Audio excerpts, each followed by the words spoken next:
So many of our favorites to watch. Oh look, now they're being bashed. I guess that's what we should expect on the Bullied Nostalgia Podcast. Hello everybody, this is Timothy Nesbitt back. I'm here with John. Hello. Kylan. Hi. And Chance. Howdy. And we're here recording John and my's childhood being destroyed by my sons. Today's episode is based on the TV show The Odyssey.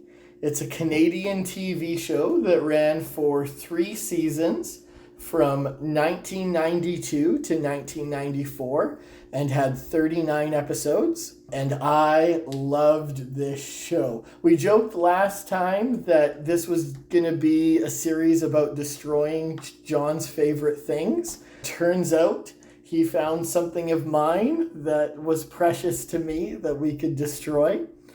Do we want to talk a little bit about it? Chance, what is The Odyssey about? Well, from what I gathered, it is 50% the story of a kid who's in a dream where there's no adults, and the other 50% is about a mom who just can't catch a break. Fair. So the 2 writers, Paul Vittles and Warren Easton, created the whole show. They were just writers who pitched an idea. They really liked the Peanuts cartoon with Charlie Brown, where it was just kids and it left adults up to your imagination. But they pitched it to Angela Bruce, who was the head of CBC Kids at the time, and she had once been in a coma.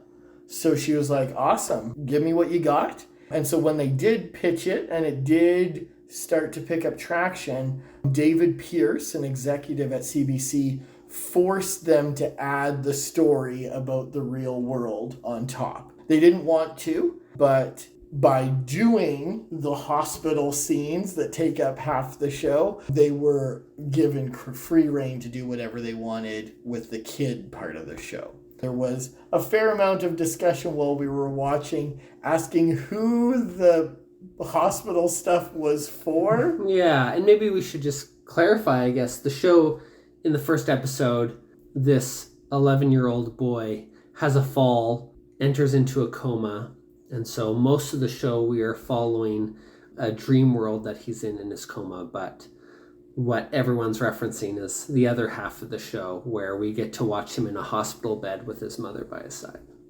And when we were watching the first episode, we're like, oh yeah, this is some good exposition, seeing the mom trying to talk him through the coma, normal stuff. And then by the 3rd or 4th episode, we realized, oh, this is just what the show is. We're going to see so much of this mom. So for reference, we watched 5 episodes of the show. I was pushing to meet some of the other reoccurring characters, as some famous people like Ryan Reynolds got their start on this show, but we did not get to any of them. Season 3, here we come. He's in season 1. Just saying. Kylan, you had an observation multiple times. You made a comment over and over again that caught you off guard. How you noticed the camera angles. It's all tilted. Never once is the camera straight on. Right. So that's what's called a Dutch angle. It's a shooting technique to make you feel uneasy. It is used very predominantly in the movie Thor. So when you go back and watch that, you will notice that every shot is off kilter and that Chris Hemsworth's eyebrows are bleached. But that was one of the heads of the show, their strategy to make it obvious when you were in the dream world. All the shots are at an angle, they're offset to make you feel uncomfortable when you're in his dreams. It just gets a little disorienting after 90 minutes of being off kilter. Chance made a comment. He said, so this show, The Odyssey, It's called that because it's odd, right? Actually not. The Odyssey is from Greek mythology. Yeah, it's Homer and all that. This story is based on Jason and the Argonauts. It's not a coincidence that the main character's name is Jay, short for Jason. There are major similarities and crossovers between the two stories, but we didn't really get to any of that stuff by any means. Even the characters that it shares in common, we didn't get to yet, but there are characters with names straight out of Greek mythology. Who has something they want to talk about? What I will say is this show is very quotable. I found a lot of quotes that I really liked. For example, I have to go back. The most important thing to me is back there. Space Cat goes to Venus. I can't leave without it. And then there was another one. I have to go home to my parents. You know, tall people with licenses and checkbooks. The main thing that sticks out in my mind is look out for weirdos. Look out for weirdos is a reoccurring theme. The best way to say goodbye. We should do this podcast regularly and have a look out for weirdos count. We're at 3 so far. Yeah, at the beginning of the show, Mom says to Jay, look out for weirdos when he's leaving the house, and it keeps being repeated in the dream world. It's like how they say goodbye. Look out for weirdos. I find it really interesting how heavy some of the themings in the episodes are, because each of the episodes is themed around a specific thing. It's just that's not where you'd expect it to go. For example, the episode where they go to the library, it's a boxing match where they shadow box spelling bee at each other. The next episode where they go to a skate park, that's actually a huge drug ring where everyone is addicted to sugar. Right off of the bat in the movie, Jay has a telescope that his dad used to have before he died. And these bully kids really want to see it. But when he brings the telescope to them and gets abandoned, the bully kids are all like, yeah! We got a telescope! This is 30 years ago. Telescopes were cool. We didn't have smartphones. You're lucky if you had a compass, let alone a telescope. This TV show was originally called The Jelly Bean Odyssey. Which is obviously code for crack cocaine. Right. Sugar is drugs in this show. They wanted to make the point that it was a kids show rather than just call it straight up The Odyssey. But that came across too silly. I can certainly understand. So they had a contest in-house.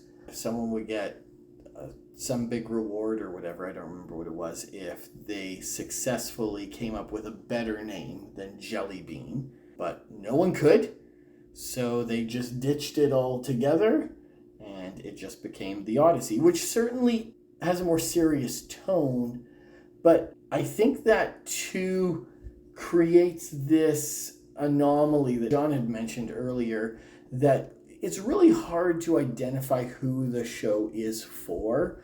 Large parts of it do not appeal to kids. But the main character's 11 years old. Right. And if it is geared towards kids, which it was, then that's where you get problems like the ones that came from CBC. CBC was super reluctant to air a show where their protagonist, who was a child, was in a coma. They felt that was too dark of a theme. And, I mean, when you step back, it is pretty dark, especially when they started that pilot. Those kids are so young. Something that you realize right off the bat is that these kids have some kind of magic metalworking skills. The bullies in the dream world manage to make a drop chute that manages to use a pulley system to pull the bottom off of a shopping cart so somebody drops into water. How'd they get them in the shopping cart in the first place? That's not my problem. Walk the plank, climb into the shopping cart, pull yourself up, and we'll close it underneath you. Trust me, it'll work. That's not my problem. The problem is they managed to build that massive contraption, and then in the real world, their pulley fails to work. It comes off of its hinges. That's the type of mechanical engineers they dream to be in their subconscious. One of my favorite things about this is it's so obvious to tell what kind of character you're meeting by what they're wearing. The first time we meet Alpha, she's wearing bright clothes.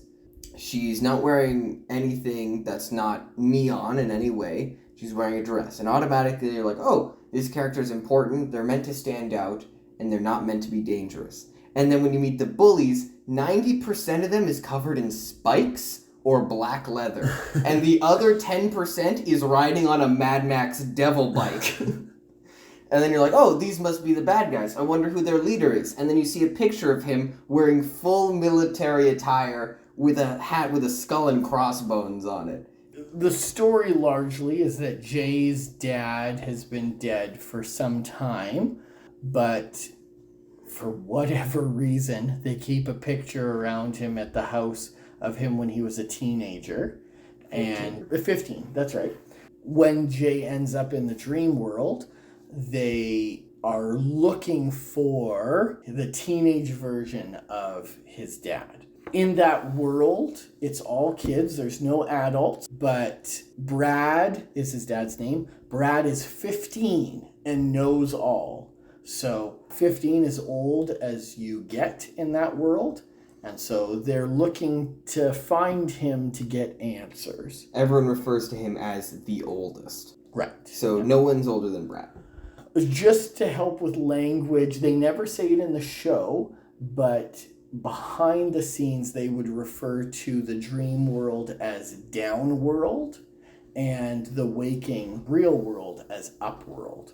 So down world is filled with children, Brad being the oldest, and up world is full of boring hospital scenes. I just find it so strange that in the first episode, you see Jay, and he seems to have a connection with his dad. It's like this telescope is super important to him because it belonged to his dad and all these things. He knows all the history about it. And then when he goes into a coma, his father is a dictator, which he's never met, and he's this lonely god who cares only about himself. So there's a bit of disconnect, I'd say, there. Yeah, there's a deeper story there about what he knows about his dad and what he wants to know about his dad. We don't know currently how or when his dad died, and if he was very young, that may have had some type of impact on his growth. But it's important to note that everyone's doing bad things in the name of Brad, but we don't know how much of that comes from Brad. The two common things you hear is, this is Brad's will, Brad wants us to do this, and no one's seen Brad. No one talks to Brad. So there's certainly a disconnect there. We don't know how much of a dictator he is. Yeah, because in the first episode you see somebody impersonating Brad. That's right. Anyways, back in the real world, there is The Upworld. the Upworld. The Yeah. best part of the show. Who's to say what's real? I think Who's to say what gets this show the ratings it deserves? I think every time they go back to the Upworld, my heart skips a beat. I just get excited. Cheer out loud. Yeah! Anyways, In the Upworld. Go. there, of course, is the main bully character, whatever his name is in the Upworld. I think his name might be Keith.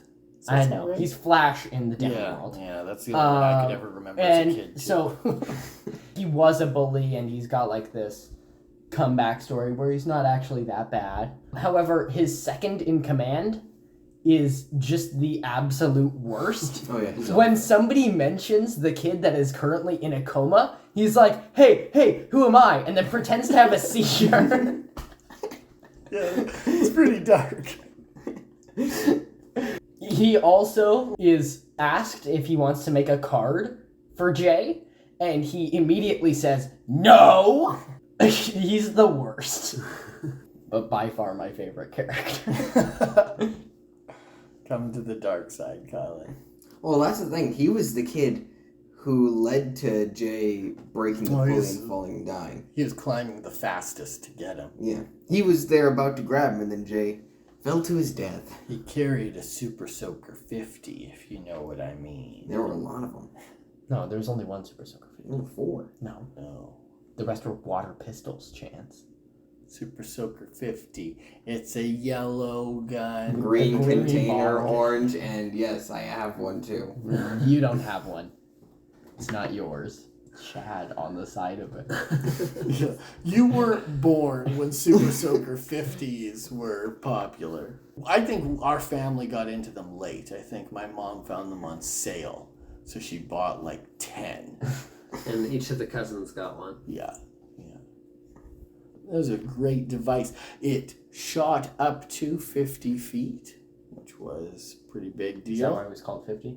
Yes. However, the naming convention, when they did Super Soaker 100 or Super Soaker 200, those did not shoot 100 or 200 feet. But they were way cooler. But they were way cooler. So- John had a Super Soaker 1000. Should have seen how far that went.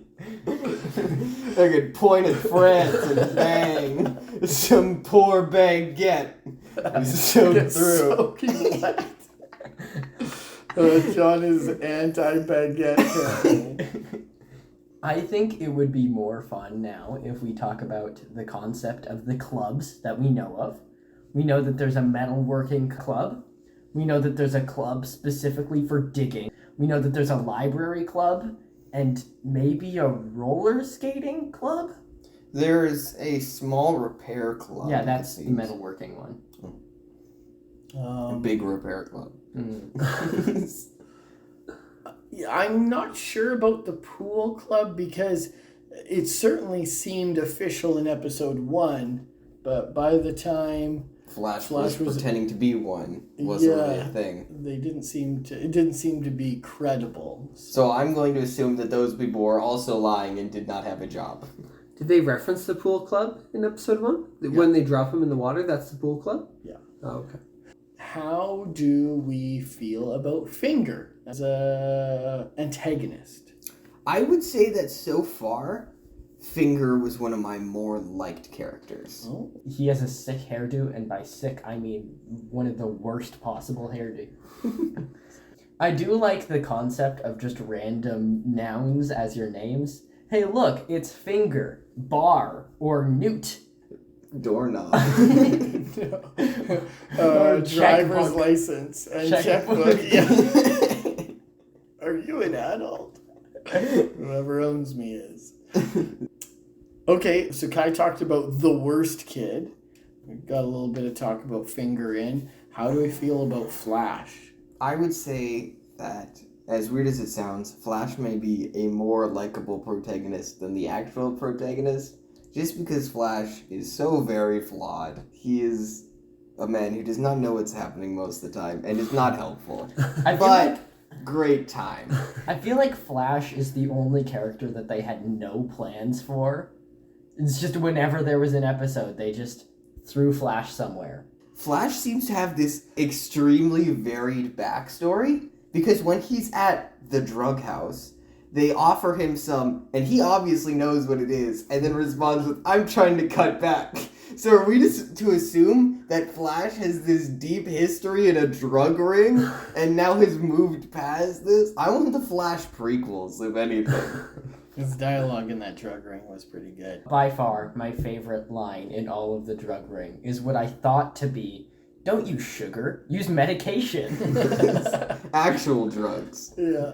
Turns out it was meditation, but only John heard the correct line of dialogue. We were all quite confused. You know, you talk about Flash being a more interesting protagonist because Jay has 0 personality.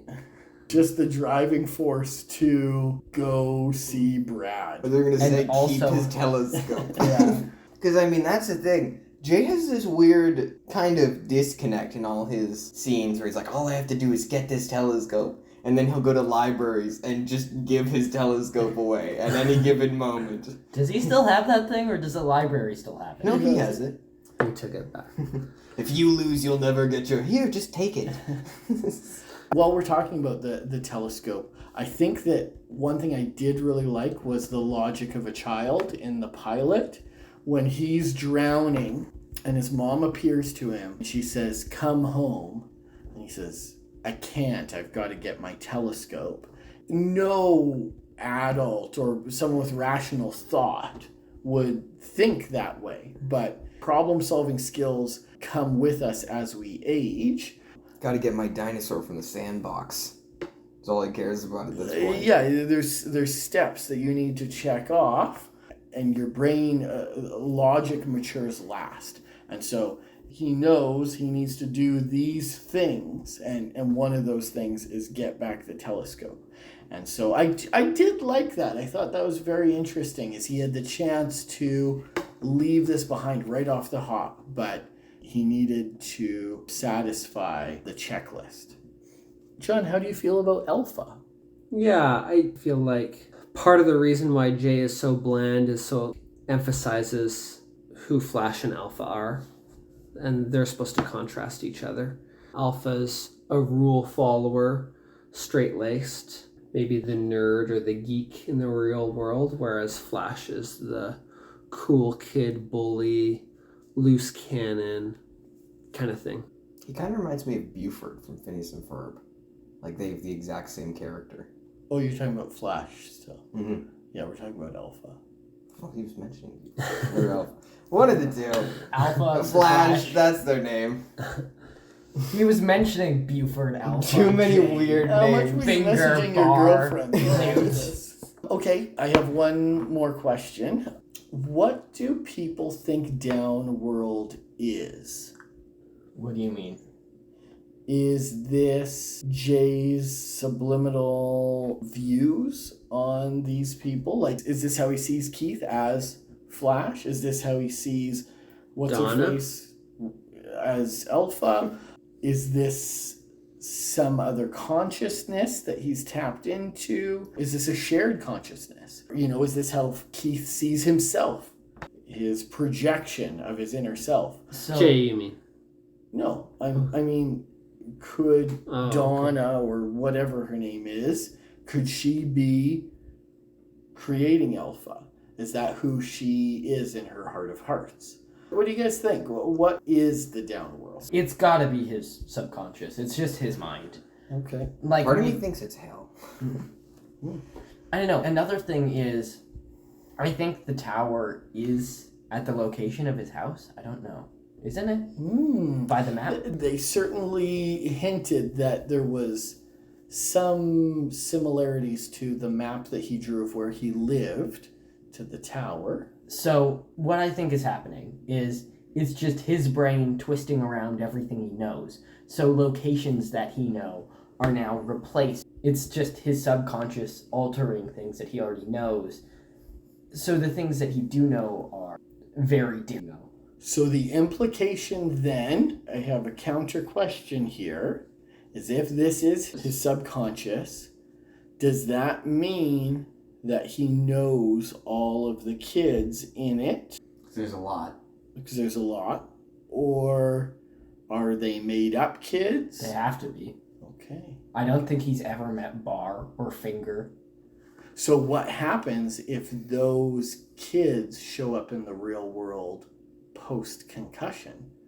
Does... Oh, this is something that's been... You know this, don't you? What? You know that these kids show up. I'm wondering what your theories are. What your... He might know. I'm assuming this is an inception, and those people are in reality just figments of his imagination. For 90% of these characters, Jay will not speak to them at all, or learn their names. Yeah. And in Inception, 90% of the people are just blank slates who do not exist. Okay. It's just your brain concocting images of people. That you never have and never will meet. Exactly. Okay. That's what I had presumed as well. But certain people in it that are important are probably based off of real people. People that actually have emotions enough to... Yeah, we saw the garden kid in his class. So certainly there's some crossover. Certainly there are kids that he's met that are in this world, populated there. But... I think a good amount of them are fake. Okay. John, is there anything that you wanted to add about tonight's viewing? Brings back some memories for sure, especially the Upworld. I remember John's favorite Really part. the takeaway. Yeah! when I think of this show, there's a few things I think about, and one of them is him being in a hospital bed. Oh no. Is he gonna wake up? I appreciate the layout of the show and kind of the journey that they're on, and how each episode has sort of its own self-contained story, but it's part of a bigger story of a journey where they're getting somewhere. And I don't know what our future with this show will be, if we'll be pulled to watch some more or not, but I wouldn't mind watching some more episodes at some point. So. Just before we sign off, I would say, when it comes to the Upworld, there are certain scenes in which his mom will be like dabbing his forehead with a cloth, so he'll like rub his forehead because now it's wet and he thinks it's In sweat. the downworld. In Downworld, yep. And he can sometimes hear people talking to him, but he just assumes that's them in the Downworld, when in reality it's in the Upworld. And I feel like there's a lot of missed opportunities for fun things you could do. Like, for example, in the scenes when they're like doing exercises with him to try and get his arms and legs moving. I mentioned while we were watching it, I really wish there was one time in which he's talking to somebody and then he accidentally backhands the person who's right just because his arm is being moved by somebody in the real world. I thought that would be so funny, and it's a missed opportunity. I see where you're coming from, but it sets a dangerous precedence that every time they'd be moving his limbs, it would be controlling him in Downworld, which... Running around, crawling across the ground. It's kind of inconsistent what kind of things set him off. In the Downworld, there will be sometimes threats that come about, and those threats will cause him to have a seizure in the Upworld. But one of the times, just a branch fell in front of him, and it really threw him for a loop in the Upworld. One time he was getting through to a bully and he started dying. Yeah. So Even before he was in the water, started having a heart attack. Ty, is there anything that you want to mention before we close off? I feel like I want to say that it's not very good, but I can't. Kylan enjoyed himself. There's something pulling me in. I'm in a coma. It's Flash. This isn't real. This is the Downworld. He's pulling you in. Okay, let's change this conversation to that. Do people see the appeal of this show? No. Okay. If you're gonna have a show, have a show. Don't have 3 shows spliced together. You just said you are enjoying it, but you don't I'm see in the appeal. Downworld. I'm not in the Upworld, Dad. Okay. I would say that I can see how people would like this show, but I consider it a waste of time. There are much better things I feel I could be doing with my life than this. John? Well, I just... Love the Upworld so much. I love watching I just remember... boring medical jargon and kid laying in bed. I just remember as a kid there being other characters that I remember quite fondly that we haven't even seen yet, so... It's true. Most of the reoccurring cast has not been introduced yet. And I actually appreciate that. I appreciate that they didn't rush introducing characters. They give us the 3 main characters and then give that plenty of time to breathe. They sprinkled in 1 antagonist so far, but they've really given it plenty of opportunity to slowly get to know these characters before moving on. And I would make the counterpoint, Chance. I can't say definitively because it's very confusing, but I don't think that you're the target audience for this show. When I was watching, I would have been 9, 10 years old, 11 maybe. And so the fact that I was the same age as these kids experiencing this stuff, gotta get that telescope. I was super excited. That certainly appealed to me. An 18-year-old watching it and being like, oh, those stupid rollerbladers with their That was the only interesting part of the show. I think the shadow boxing was pretty interesting. Yeah, shadowboxing spelling bee was phenomenal. Forgotten.